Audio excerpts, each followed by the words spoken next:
Top quality और consistent performance के लिए सिर्फ सिल्वर पंप नाम याद रखना। ರಾಜ್ಯ ಸರ್ಕಾರ ತೆರಿಗೆ ರೀಸನ್ ಅನ್ನೋ ತರ ಬಿಜೆಪಿ ಆರೋಪ ಮಾಡ್ತಿದ್ದಾರೆ.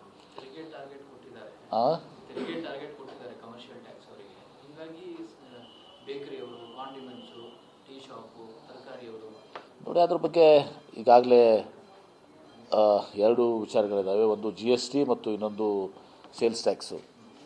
ಸೊ ಹೀಗಾಗಿ ಈಗ GSTನ ಎಲ್ಲದರ ಮೇಲೂ ಕೂಡ ಹಾಕಿದ್ದಾರೆ. ಯಾವ ಬೇಕ್ರಿನೂ ಅವ್ರು ಬಿಟ್ಟಿದ್ದಾರೆ GSTದಾಗ. ಸೊ ಹೀಗಾಗಿ ಆ ಗೊಂದಲ ಇವತ್ತು ದಿವಸ ಇದೆ.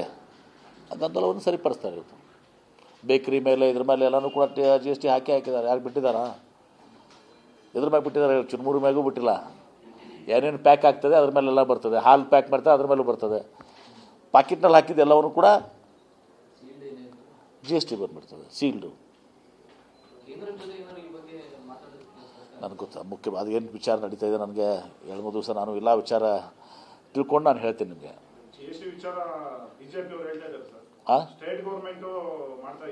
ಏನು ನಾವು ಹೇಳ್ತಾ ಇರೋದು GST ಎಲ್ಲ ಕೇಂದ್ರ ಸರ್ಕಾರ ವಹಿಸ್ತಾ ಇದೆ ಅಂತ ಹೇಳಿದ್ವಿ ನಾವು. ಓಕೆ,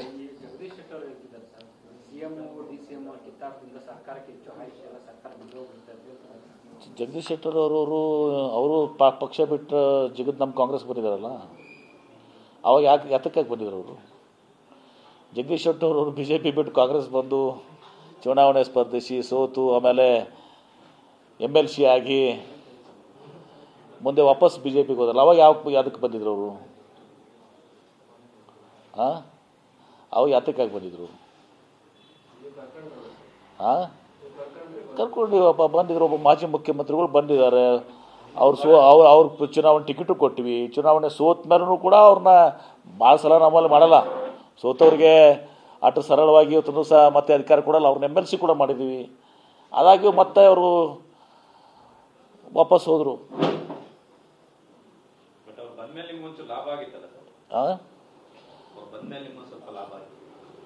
ಇಲ್ಲ, ಅದು ಒಂದು ರೀತಿಯಿಂದ ಇವತ್ತು ಸಹ ಆ ಸಂದರ್ಭದಲ್ಲಿ ಇವತ್ತು ದಿವಸ ಇವ್ರನ್ನೆಲ್ಲರನ್ನೂ ಅವ್ರನ್ನ ನಮ್ಮ ಲಕ್ಷ್ಮಣ ಸವದಿ ಅವ್ರನ್ನ ಹತ್ತಿಕ್ಕುವಂಥದ್ದು, ಲಿಂಗಾಯತರನ್ನ ಸ್ವಲ್ಪ ಇದು ಮಾಡುವಂಥದ್ದು ಆಗಿತ್ತು ಅವಾಗ. ಏನ್ರಿ BJPಯಿಂದ ಅದ್ರ ಒಂದು ಭಾಗ ಅವರಷ್ಟೇ. ಅವರಿಂದ ಲಾಭ ಆಗಕ್ಕೆ ಅವರೇ ಗೆಲ್ಲಿಲ್ಲ. ನಮ್ಗೆ ಹೆಂಗೆ ಲಾಭ ಆಗ್ತದೆ? ಹೌದು, ಸತ್ಯ ಇದೆ. ನಾನು ಒಬ್ಬ ಅದರಲ್ಲಿ.